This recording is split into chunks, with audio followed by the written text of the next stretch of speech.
ಕಳೆದ 3-4 ವರ್ಷಗಳಿಂದ ಮಲಪ್ರಭಾ ನದಿ ತೀರದ ಪ್ರವಾಹದಿಂದ ನಲುಗಿ ಹೋಗಿದ್ದ ಗ್ರಾಮ ಅದು. ಬಾಗಲಕೋಟೆಯ ಶಿರಬಡಗಿಯಲ್ಲಿ ಈಗ ಆಶಾಕಿರಣ ಮೂಡಿದೆ.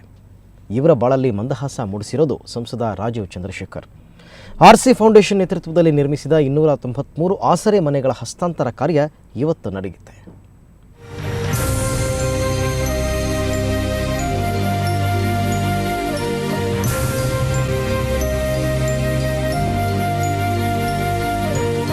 ಅದು 2009ರ ಅಕ್ಟೋಬರ್.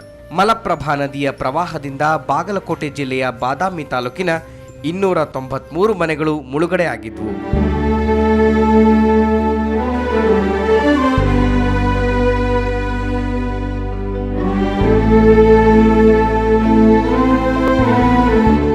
ಕೃಷಿಯನ್ನೇ ನಂಬಿದ್ದ ಜನತೆ ಊರ ಹೊರಗಿಗೆ ಗುಡಿಸಲಿನಲ್ಲಿ ವಾಸಿಸುವಂತಾಗಿತ್ತು. ಆದರೀಗ ಸಂತ್ರಸ್ತರ ಮುಖದಲ್ಲಿ ಮಂದಹಾಸ ಮೂಡಿದೆ. ಯಾಕಂದರೆ ಸರ್ಕಾರದ ಜೊತೆ ಕೈ ಜೋಡಿಸಿದ್ದ ಸಂಸದ ರಾಜೀವ್ ಚಂದ್ರಶೇಖರ್ ಮನೆಗಳನ್ನ ನಿರ್ಮಿಸಿದ್ದಾರೆ.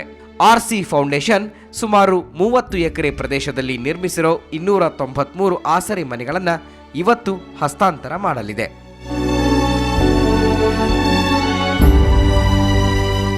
ಮಳೆ ಬಂದಾಗ ಅಷ್ಟು ಏನೂ ಉಳ್ದಿದ್ದಿಲ್ರಿ, ನಮ್ಮದು ಎಲ್ಲ ಹೋಗಿದ್ದು ರೀ ಅಲ್ಲಿವ. ಮತ್ತು ಅಲ್ಲಿ ತಗಡ್ ತಂದು ಕೊಟ್ಟಿಂದ ತಗಡ್ನ್ಯಾಗ ಅದಾರ್ರಿ ಒಂದಿವ್ಸ ಮಂದಿ ಅಲ್ಲೇ ಬಿದ್ದು ದೂರಾಗೂ ಅದೇವ್ರಿ.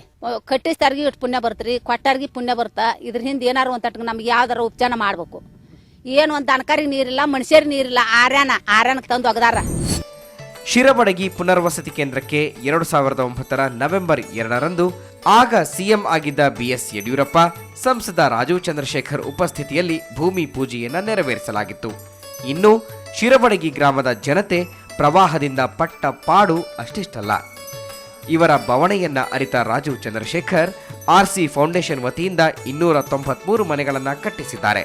3-4 ವರ್ಷಗಳಿಂದ ಪ್ರವಾಹದಿಂದ ತತ್ತರಿಸಿ ಹೋಗಿದ್ದ ನಮ್ಮ ಬದುಕಿಗೆ ಈ ಆಸರೆ ಮನೆಗಳು ಹೊಸ ಪರಿಕಲ್ಪನೆ ನೀಡಲಿವೆ ಅಂತಾರೆ ಗ್ರಾಮಸ್ಥರು. ಇಲ್ಲೇ 2007-2009 ಹೊಳಿ ಹೊಕ್ಕು ಇಲ್ಲ ಪರಿಸ್ಥಿತಿ ಭಾಳ ಇದಾಗಿ ಕಾಸ ಶೆಡ್ಡಿ ಬಂದು ಭಾಳ 3 ವರ್ಷ ಆತ್ರಿ ಸರ್. ಈಗ ಮನೆ ಕಟ್ಸ್ಯಾರ ಸರ್ ಅವ್ರು ರಾಜೀವ್ ಚಂದ್ರಶೇಖರ್ ಅಂತ ಹೇಳಿ ಅವ್ರು ಕಟ್ಸ್ಯಾರ. ಅವ್ರಿಗೆ ನಮ್ಗೆ ಒಳ್ಳೇದ ಮಾಡ್ಯಾರ ಸರ್.